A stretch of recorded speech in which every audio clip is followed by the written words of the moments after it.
Cuando hablamos de Chagas pienso en prejuicios, exclusión, dolor, desconocimiento. También hablo de ganas de vivir, de esperanza, de ilusiones, de cariño. Hablo de redes, de solidaridad, de grupo y de fuerza. El Chagas encarna como pocas enfermedades los males propios de la explotación, pero es invisible, solo para quienes no quieren ver. A los centros de salud como el Hospital Muñiz viene muchísima gente para, por ejemplo, donar sangre o tratarse porque les duele un poco el pecho o se agitan por demás al correr. Y se van sabiendo que tienen Chagas. Cuando se enteran, se angustian, se desesperan, no entienden, porque ellos viven en la ciudad y el Chagas es una enfermedad rural. La gente no entiende porque falta información y ese es el problema. Por eso hoy no vamos a hablar solamente de vinchucas, vamos a hablar de una problemática de salud que afecta a un montón de personas que además le hacen frente a un sinfín de otras situaciones. Históricamente pensamos en el Chagas como una enfermedad y a mí me parece súper interesante reformularnos la pregunta de qué es el Chagas y poder ampliar el zoom, porque el Chagas es mucho más que una enfermedad. Cuando empezamos a mirar las piezas que participan en la problemática, vemos que hay cuestiones biomédicas que se circunscribirían a lo que es una enfermedad, pero tenemos también piezas que tienen que ver con lo epidemiológico, con lo social, con lo político, con lo económico. Entonces, a mí me gusta definir al Chagas como una problemática de salud socioambiental. Entendemos que estamos frente a un problema verdaderamente complejo, que requiere sí o sí de múltiples miradas, no solo para buscar las soluciones, sino antes de eso para entenderlo, para poder comprender de qué hablamos cuando hablamos de Chagas. Y claramente cuando escarbamos un poquito nos damos cuenta que la respuesta va más allá del clásico: el Chagas es una enfermedad causada por tal parásito, transmitida por tal insecto.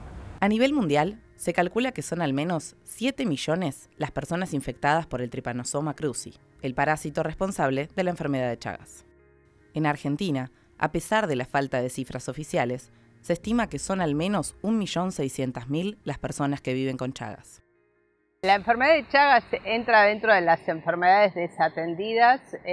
Son enfermedades que durante mucho tiempo no se le ha prestado atención y esto se traduce en que muchas veces las cifras que tenemos no son cifras reales, son cifras estimativas. Esto es re importante, hablar del Chagas y generar conciencia de el Chagas es un problema que nos pasa hoy a toda la población argentina. Al menos el 4% de la población argentina tiene Chagas y en Latinoamérica el porcentaje es similar. Entonces, esto no es un problema que les pasa a unos en el norte, que ya no pasa y que no necesitamos innovación tecnológica para abordarlo. Es necesario y fundamental también frenar un poco y pensar la cantidad de mitos que hay dando vueltas. Relacionar el Chagas como una enfermedad de los pobres.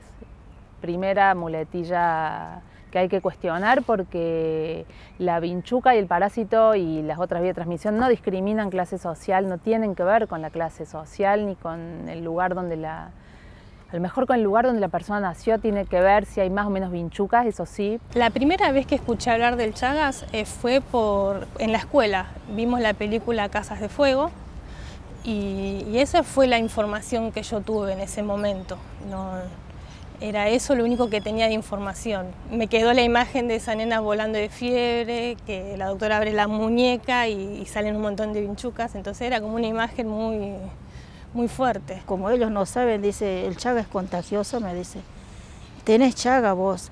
E incluso muchas veces te hacen sentir mal porque dice, vos tenés toda la sangre enferma, pero es una enfermedad, le digo, pero no es contagiosa, le digo. No se contagia esto. Pero hay veces ellos como no saben o quizás no tienen Chagas, te hacen sentir un poco mal en ese sentido. Entre las formas de contagio, la que solemos conocer o que nos suena o que está más difundida es a través del insecto vector, que es nosotros le llamamos en general vinchuca, y que es que una vinchuca, una vez que está infectada, que tiene el parásito en su cuerpo, puede transmitirlo. ¿Por qué? Porque al momento de picar aprovecha y toma toda la sangre que puede y eso le genera una presión que hace que a la vez que se alimenta defeque. En esa caca están los parásitos que pueden ingresar por las microabrasiones que nos hacemos al rascarnos o porque nos quedó en los dedos y nos rascamos el ojo, chupamos los dedos, entonces puede ingresar por ahí. Las otras formas de contagio son la congénita. Una mujer que tiene Chagas lo puede transmitir a sus bebés durante el embarazo o el parto, pero esto no quiere decir que todos los bebés de una mujer que tiene Chagas vayan a nacer con Chagas. Algunos sí, otros no, ninguno. Eso es algo que no se sabe de antemano qué bebé va a nacer con Chagas, pero lo que sí se sabe, se debe saber de antemano es qué mujer tiene Chagas. Digamos, el análisis de Chagas es obligatorio por ley. En Argentina se estima que 5 de cada 100 embarazadas están infectadas por el parásito que causa el Chagas. Esto no implica que todas las personas gestantes que estén afectadas van a dar a luz a niños o niñas con Chagas.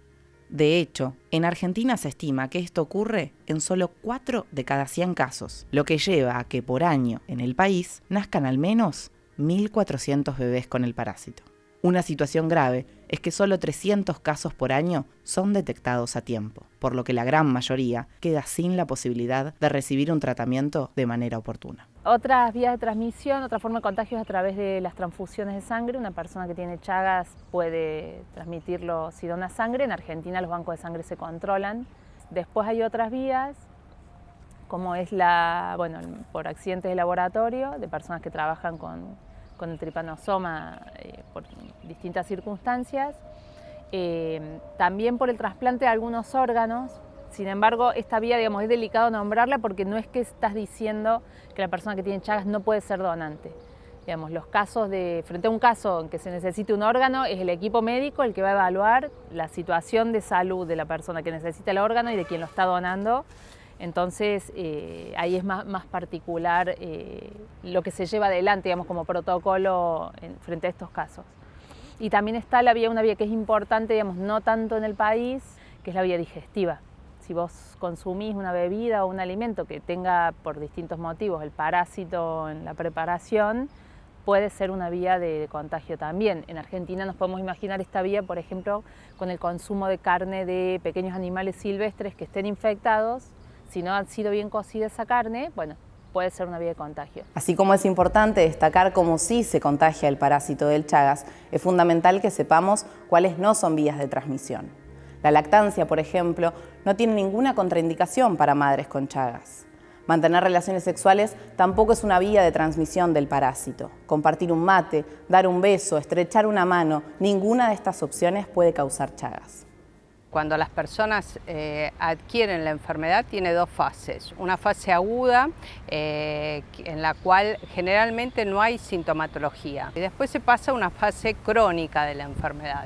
Esta fase crónica de la enfermedad también puede darse sin ninguna sintomatología. Solo un 25-30% de las personas que tienen Chagas van a desarrollar propiamente la enfermedad de Chagas 20 o 30 años después, muchos años después de haber adquirido el parásito.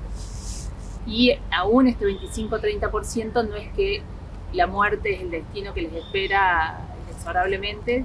Esta manifestación clínica de la fase crónica se caracteriza por afectación fundamentalmente del corazón, que a veces se pone de manifiesto por una arritmia o por un trastorno del ritmo cardíaco. En algunos casos hay dilatación, o sea, aumento del tamaño del corazón, y los otros órganos que están afectados fundamentalmente es el tubo digestivo. Yo me enteré que tenía Chagas más o menos en el 2000. Después de eso ya fui averiguando, investigando un poco y todos mis hermanos tienen Chagas. Porque yo le digo, háganse un análisis porque yo tengo Chagas. Y entonces hicieron análisis y tiene Chagas. Toditos tienen Chagas. Y empezaron a hacer preguntas y yo más o menos a los 4 o 5 años tuve una transfusión de sangre porque tuve una gastritis hemorrágica. Entonces lo que queda es esa transfusión, que justo fue algo muy directo, muy rápido, y eran compañeros de mi papá que eran de Santiago del Estero, que es uno de los lugares que también hay Chagas, ¿no? Y bueno, por eso es que sacamos la conclusión que fue por medio de una transfusión de sangre. El diagnóstico varía un poco en función de en qué estado de la infección está la persona. Entonces tenemos algunos diagnósticos que son por ver directamente la presencia del parásito en sangre. Tenemos otros diagnósticos que son serológicos, que son un test en donde a vos te sacan una muestra de sangre y en unos días te dan el resultado, como cualquier otro análisis. No salen los análisis comunes de sangre, tiene que ser un análisis específico. Entonces es muy simple lleva un ratito nada más y todas las personas en Argentina tenemos derecho a hacernos el diagnóstico en forma gratuita por ley. Cuando nace un niño de una mamá que tiene enfermedad de Chagas, uno apenas nace se le hacen pruebas parasitológicas directas, que es buscar el parásito en sangre de ese chico. Si una de esas pruebas da positivas, uno hace diagnóstico de que hubo transmisión congénita. Si la prueba es negativa, lo ideal es hacer una prueba serológica cuando el chico llega a los 10 meses de edad, de los 10 meses en adelante. Si esa prueba da negativa, se descarta la enfermedad de Chagas. Si esa prueba da positiva, confirmamos que estamos con una transmisión congénita de enfermedad de Chagas. Esta enfermedad silenciosa, que generalmente no presenta síntomas, puede ser tratada de forma gratuita. Y como decían las investigadoras, la muerte no es el único camino. Incluso, en el caso de los niños, la cura puede ser una opción. El tratamiento consiste en medicación, tomar pastillas por 60 días y te van haciendo cada tanto análisis de sangre para ver cómo el organismo va aceptando ese tratamiento. En mi caso, me va a ayudar, como ya es crónico, me va a ayudar a contrarrestar las secuelas que podría llegar a tener más adelante. Durante esos 60 días sí hay que hacer controles del laboratorio, fundamentalmente para evaluar que los medicamentos no tengan algún efecto adverso, que si uno lo controla se maneja y puede completar el tratamiento. Si vos me preguntas si el Chagas se cura, yo te contesto, el Chagas se trata. En algunos casos se puede curar y en otros no, pero siempre puede tratarse. En los casos en que una persona recién se infectó, puede recibir un tratamiento tripanocida, o sea que va a tratar de matar al parásito y tiene muchas chances de curarse. Lo mismo, los bebés, niños y adolescentes pueden recibir el tratamiento tripanocida y tienen muchas chances de curarse. Lo único que se adecúan son las dosis de los fármacos. Obviamente la dosificación es menor y lo otro que pasa es que en las mujeres embarazadas, si bien hay trabajos que han demostrado que no tiene, que se podrían utilizar los fármacos, uno trata de no utilizarlos en mujeres embarazadas. Mi hijo tenía Chagas, yo me enteré que tenía Chagas y bueno, ahí le hice hacer análisis a mi hijo. Él en esa vez estaba en Bolivia, yo estaba acá trabajando. Lo fui a traer a mi hijo de Bolivia, lo traje acá a Buenos Aires, lo hice hacer análisis y ahí sale que mi hijo tenía Chagas. Él tenía 8 años. 8 años. Y de ahí lo hicieron análisis y vamos a ver si se negativiza, dijo. Y haciendo un tratamiento más o menos, no me acuerdo de cuánto tiempo, pero él se negativizó. El tema con los chicos es que hasta el momento, recién ahora, empieza a haber algún tipo de formulación pediátrica, sobre todo en comprimidos que tienen menos miligramos de la medicación. Pero hay chicos pequeños que a veces uno no puede utilizar los comprimidos y necesitaría formulaciones de tipo jarabe que todavía no están totalmente disponibles y accesibles en el mercado. A más de 100 años de los primeros trabajos de Carlos Chagas sobre esta enfermedad, el desarrollo de nuevos fármacos sigue siendo materia pendiente. Es así que hoy en día solo contamos con 2 medicamentos, el Vesnidazol y el Nifurtimox. Ambos datan de la década del 70 y presentan efectos adversos en el 30% de las personas bajo tratamiento. Si seguimos pensando al Chagas como un problema de pobres y a los medicamentos como algo meramente comercial, nunca vamos a poder salir de esta situación de desinterés que ronda en torno al Chagas. Los medicamentos en general son de acceso gratuitos y se obtienen a través del Ministerio de Salud, pero ha pasado que a veces la jurisdicción manda a los hospitales y pasa que en ese hospital o en esa institución no se tratan pacientes afectados por Chagas, entonces los medicamentos se vencen y hay mucha pérdida de medicamentos. Para conseguir un medicamento gratis, ponerlo en el hospital o hay veces en la farmacia no hay, se genera mucho trámite. Voy donde tengo que retirar el medicamento, me dice, no hay. Le digo, pero me dio firmado, me dijo que yo tengo que retirar la medicación de acá, pero no hay. Y entonces, ¿qué hago? Me doy media vuelta y no puedo conseguir. Hubo momentos en los cuales yo, por ejemplo, para conseguir medicación, porque no se conseguía fácilmente, se la pedía al laboratorio y la fui a buscar al laboratorio para tener disponible el fármaco. A pesar de que el Chagas está tan invisibilizado socialmente, cuenta con la Ley Nacional número 26.281, que está vigente desde el año 2007 y presenta todas las herramientas necesarias para combatir esta problemática. Sin embargo, esta ley aún no está reglamentada. Es una ley amplia que habla de cuestiones específicamente de atención a la salud, de cuestiones laborales y de la importancia que tiene la incidencia de la educación para mejorar esto, para reducir los riesgos y para mejorar todo el entorno del Chagas. El artículo 5 dice que está prohibido realizar el análisis de Chagas para el ingreso laboral. Eso no necesita reglamentación y está vigente hoy, y al día de hoy sabemos que le siguen pidiendo el análisis de Chagas a un montón de personas. Yo sufrí discriminación del Chagas cuando yo quise entrar a trabajar en ayudante de cocina. Y entonces me dijeron, no, vos tenés Chagas, no podés trabajar. Y como yo no sabía la ley del Chagas, ni qué era el Chagas, no me informé mucho del Chagas, entonces lamentablemente me salí y ya no trabajé más en la cocina. Me dediqué a otra cosa. Cuando yo digo así, por hermana tiene Chagas, o sea, ay, ¿qué es eso? Me dicen, ay, no me toques. O también para conseguir laburo a veces, como que si tienes Chagas tampoco te dicen que no se puede y nada que ver, o sea, totalmente discriminativos. Por la falta de información hay muchas situaciones de discriminación, tanto en el entorno como también en la parte laboral. Y es ahí cuando la mayoría no sabe de que uno tiene derechos. La ley tiene ciertas dificultades para la aplicación. Número uno es que la ley no está reglamentada y eso para cualquier ley es ya un obstáculo. Por el otro lado, me parece que hay poca divulgación de la ley.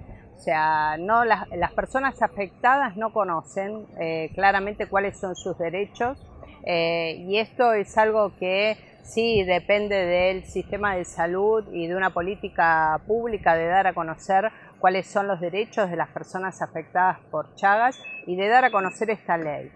Muchas de las personas que conviven con el Chagas se han transformado gradualmente de pacientes a militantes. Y un claro ejemplo de ello es el grupo Viviendo con Chagas, que desde su fundación en 2017 busca que las personas afectadas por la enfermedad participen activamente en la construcción de políticas públicas.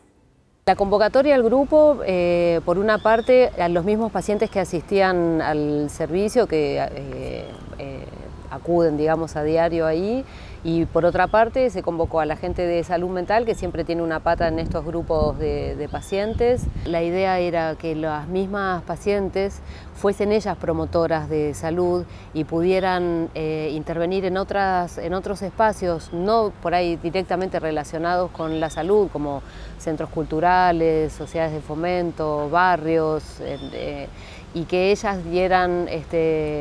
compartieran la experiencia de estar viviendo con Chagas. Para mí el grupo de Viviendo con Chagas de acá del Muñiz es una experiencia genial, en donde venimos un montón de personas que nos sentimos afectadas por el Chagas de distinta manera. Hay personas que tienen el parásito en su cuerpo, hay personas que se dedican a la atención sanitaria, otros hacemos investigación más básica, más, no sé, en ciencias biomédicas o en ciencias sociales, pero somos todo un grupo de personas que venimos a reunirnos, a hablar de Chagas, a pensar en Chagas y a ver qué nos pasa a nosotros en la sociedad, a ver cómo podemos difundir el tema, a ver cómo podemos acompañarnos, cómo podemos repensar el tema una y otra vez. Para mí es una experiencia genial.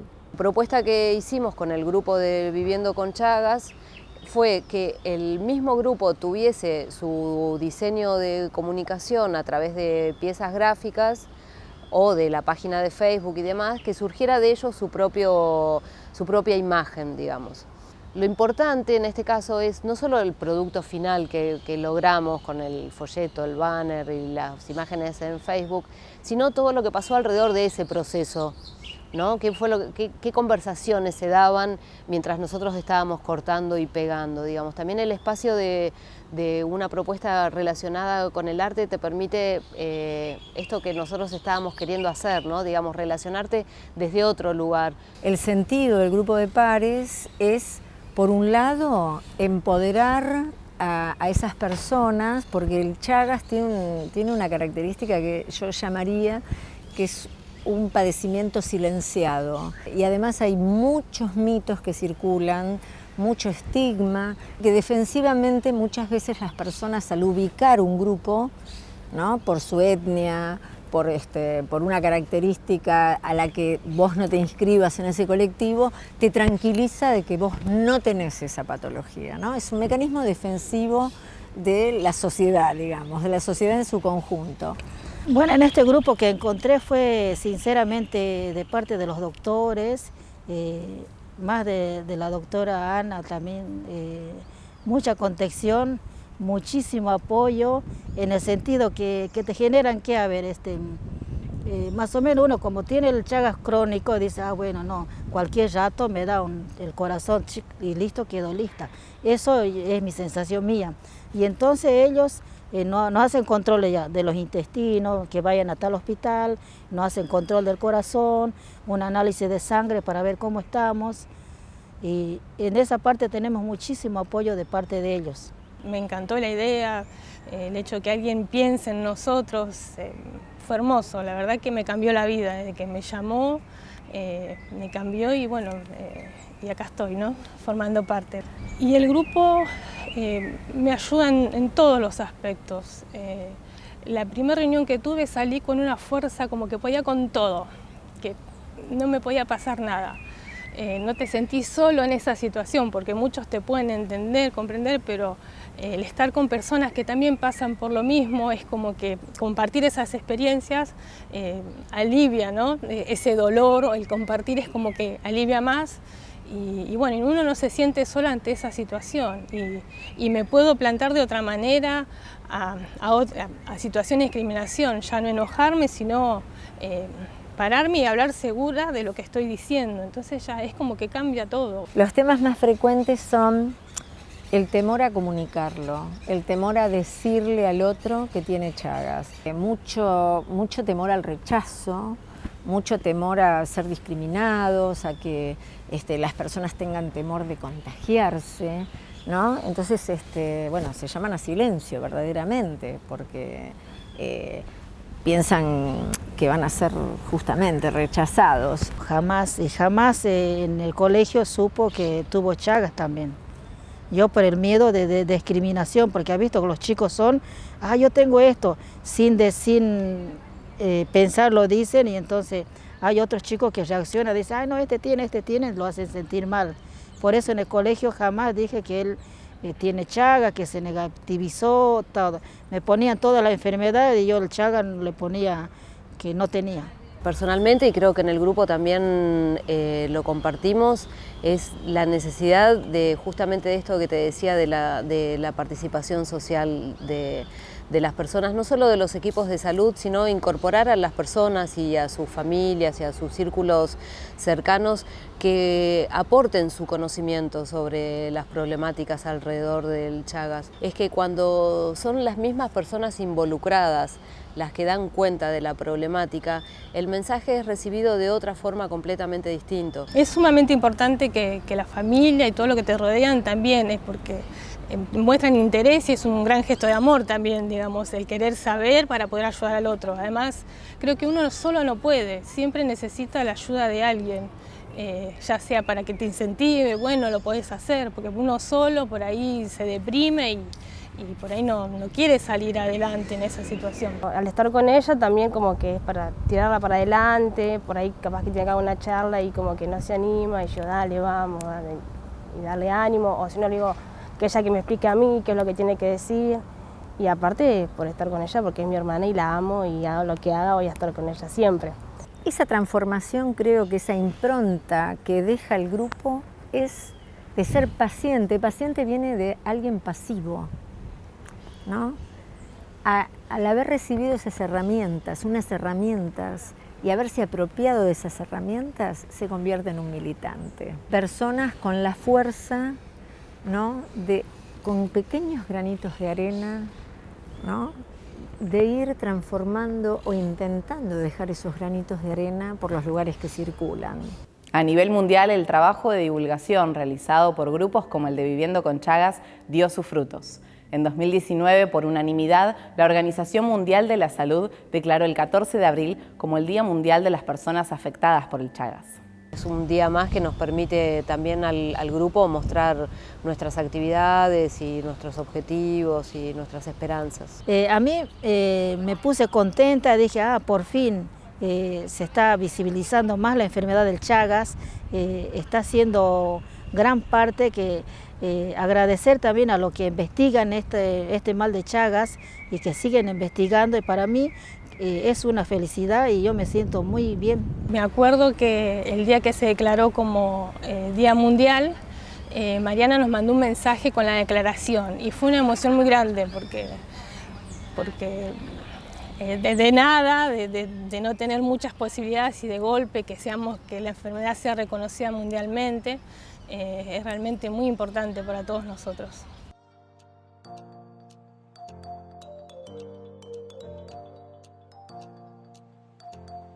No, y el mensaje que yo quisiera dejar es que investiguen del Chagas, si ven esto, que se acerquen a un hospital. Hay posibilidades de encontrarse con otras personas que están afectadas por esto y ver estrategias para ayudar a otros. O sea, hay muchas cosas por hacer para las personas afectadas con Chagas. Y mi mensaje para la persona que tiene Chagas es que no se dé por vencido en la primer negativa, que siempre hay esperanza, que tiene que golpear puertas. Bueno, si una persona se noticiara que tiene Chagas, lo primero que le diría es, no es una tragedia, no hay tragedia, tiene solución, tiene tratamiento.